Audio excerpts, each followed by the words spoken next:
Live from our 7 Tasmania studios, your nightly news with Kim Miller begins now. The power price storm has struck Tasmanian Parliament in budget estimates, with Guy Barnett labelled a disgrace. The heated moment was spurred by a government decision to step away from its plan to exit the national electricity market. Dodging a barrage of questions on a proposed power policy, things were heating up for the Energy Minister. There's been an effective delinking during those 3 years. You're a disgrace. Members, I'm there is sorry. absolutely no need to be name-calling. What's the allegation? We are driven by putting downward pressure on electricity prices. Goodness. We made that policy in 2018. It's dishonest to withhold the truth. After more than 10 minutes, Guy Barnett eventually stood down to confirm his government is abandoning plans to delink from the national electricity market. That's despite spruiking it as a way to cut electricity costs during the 2018 election campaign. We are not intending to exit the national electricity market. Thank you, Minister. I'd be interested in the views of yourself if you have a policy on anything, because you've said nothing so far. With mainland prices in turmoil, Labor's concerned households will be the ones to suffer over the backflip. It's more important for them to build Project Marinus than it is to keep bills down for Tasmanian families and businesses.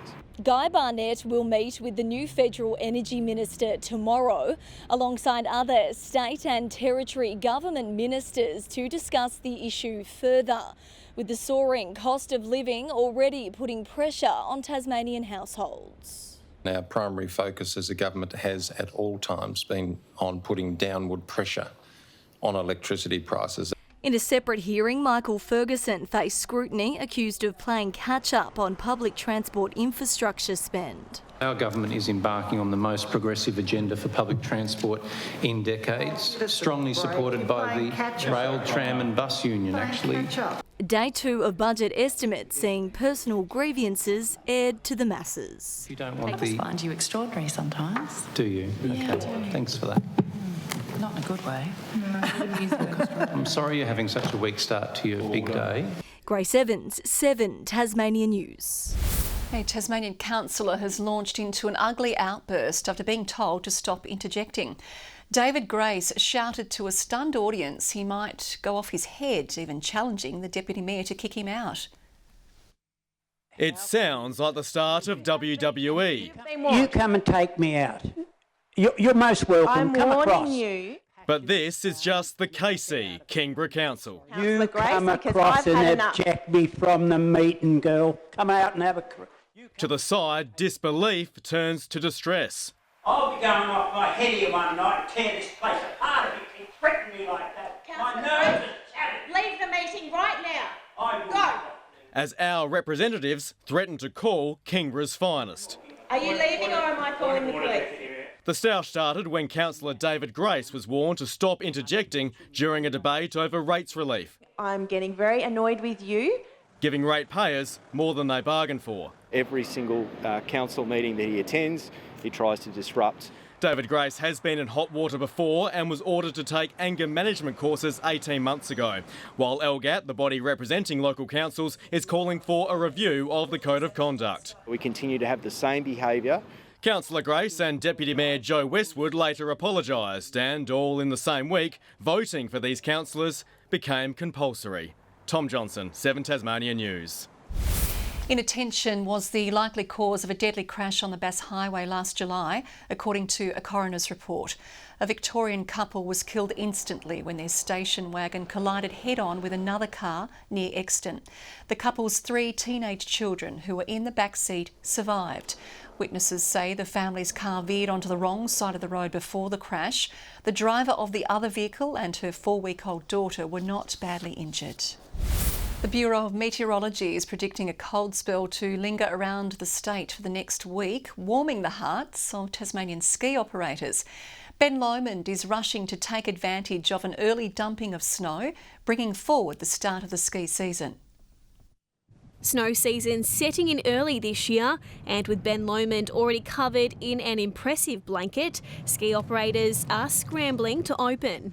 This year it's come very early, and on Queen's Birthday long weekend when the official snow season starts, that's a good thing for us. It's been pretty frantic for us all. The snow's been fantastic, but it also makes getting those last minute jobs done all that more difficult. The wheels turning for the first time this season ahead of a busy weekend. It's fantastic to be able to have the doors open again. This year we're really hopeful to get quite a lot of interstate tourists coming back. While the Alpine Resort and Ski Lifts operation is likely to open 3 weeks ahead of schedule, a far cry from last year where they only opened for 15 days. We are working very fast to try and get the lifts open as quickly as we can. We've had to sort of do at least a 30-day maintenance in about 5 to 10 days, so it's pull out all stops. It's been a tough 2 years here at Ben Lomond, but this winter weather is a promising sign of a strong season ahead. Meanwhile, the cool conditions are here to stay with a cold snap gripping the state. Mount Wellington receiving a nice frosting overnight, while snow is tipped to fall down to 300 metres over the next week, particularly in the south. This is quite interesting in that it is quite a prolonged period of cold conditions. We're expecting the cold air mass to sit over Tasmania until later next week. But it's only uphill from here, with skiers taking advantage of the weather, hitting the slopes early. McKenna Bailey, 7 Tasmania News. Tasmania Police is continuing its high visibility patrols in a bid to curb the state's devastating road toll, with 28 deaths already occurring this year. That affects 28 families, also affects emergency service workers who have to attend these accidents and see these horrific scenes. And police are remaining firm to change drivers' behaviour by no longer issuing just cautions for the fatal 5. And if you're doing the wrong thing, there's a fair chance that you're going to be intercepted, if not today, tomorrow. They're encouraging anyone who witnesses dangerous driving to report it to the non-emergency line 131 444 or upload the dashcam footage to their website. The Derwent Ferry is celebrating an impressive milestone, hitting 100,000 passengers in less than 10 months of service. The state government has committed a further $19 million to keep the operation afloat for another 4 years. The funding will also go towards new infrastructure to provide customers with more shelter during Tasmania's colder seasons. Meanwhile, work is underway to deliver ferry terminals at Lindisfarne, Sandy Bay and Wilkinson's Point. They're often the unsung heroes of war, working dogs and their handlers. Today, Tasmanian veterans and defence personnel reflecting and paying respects to a special dog and handler duo which initiated National Military Working Dog Day. Killed in action. Today marks the 12th anniversary of sapper Darren Smith, the first Australian Defence Force dog handler to die in the line of duty. His explosive detection dog Herbie, truly a man's best friend, dying by his side when the Afghanistan bomb erupted in 2010. June 7 has been marked National Military Working Dog Day in their honour. The animals don't tend to get the recognition that they do deserve. Gathering at Berrydale Military Dog Memorial, officials laid wreaths and stood for a minute's silence for Australia's fallen animals.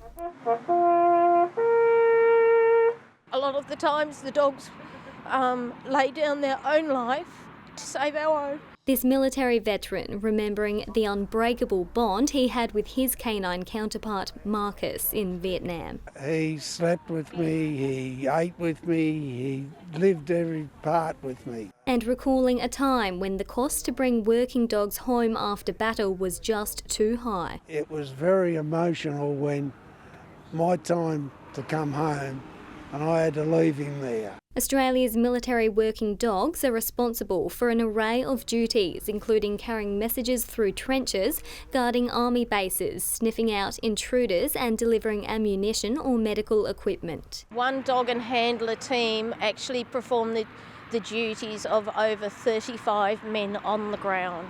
Military working dogs have been serving our country since the First World War, but it wasn't until Afghanistan that these four-legged warriors were brought into the soldiers' units. They work for just a simple good boy and a pat on the head, and when they get that, the joy that you see, the dogs light up, they do a little tap dance and they're just so happy. This ceremony, one of many, held across the nation to remember Australia's unsung heroes. Brianna Boylan, 7 Tasmania News. Metro has torn up a contract to buy more buses. Elphinstone had been commissioned to build an extra 26 buses at its Wynyard factory, but Metro says problems have arisen and a new source for its fleet will be found. 8 of the 26 buses had been received. The Launceston Post Office on Cameron Street has been forced to close its doors after being badly damaged during wild weather on Sunday morning. Australia Post says the building is not safe for staff or customers and is working with builders to repair the internal damage. The company is also making alternative arrangements for people to collect their PO Box mail, which it hopes to have finalised by the end of the week. The SFL women's side will look completely different to the one which thrashed the NTFA last year in this weekend's interleague game. One key player is looking to make her mark up forward, following in her father's footsteps. There's nothing like being considered the best in your league. The SFL women's side has been picked, with players primed to do their league proud. It's really exciting. We've got a lot of young talent that's come through the ranks and it'll be really good to play alongside our competitors and have a good game against the North. It's a very exciting experience to be able to play alongside all different players from different clubs. The coach looking for a repeat of last year's thumping of the NTFA, which saw their bitter rivals kept goalless. But it will be a completely different looking team, with injuries, the AFLW draft and other issues forcing change. We've actually only got 7 remaining players, so in the team that will go out on Saturday, there'll be 14 new players. Stacey Fox having that experience, also having form to match. It's been going good playing down at Signet. We've won every game except for one in first round. Mind you, she's had a good mentor, kicking bags of goals runs in her family. Her father, none other than legendary sharpshooter Wayne Fox. Fox moving in, will kick from 35 metres. Follows through nicely, straight through the centre, and that's his 5th.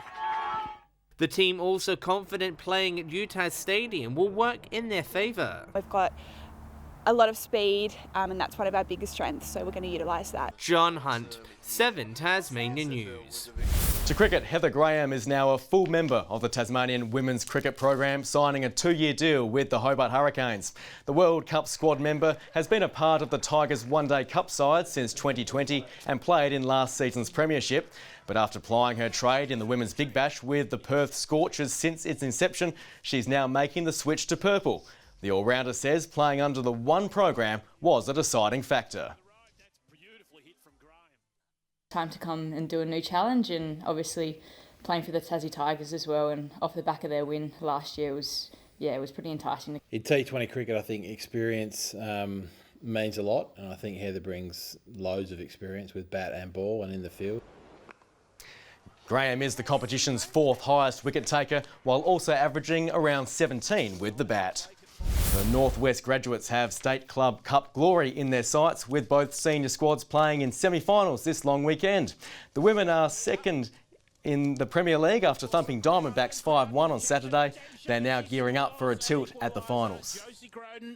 Going forward, we're much stronger now because we have that sort of perspective on all the other teams.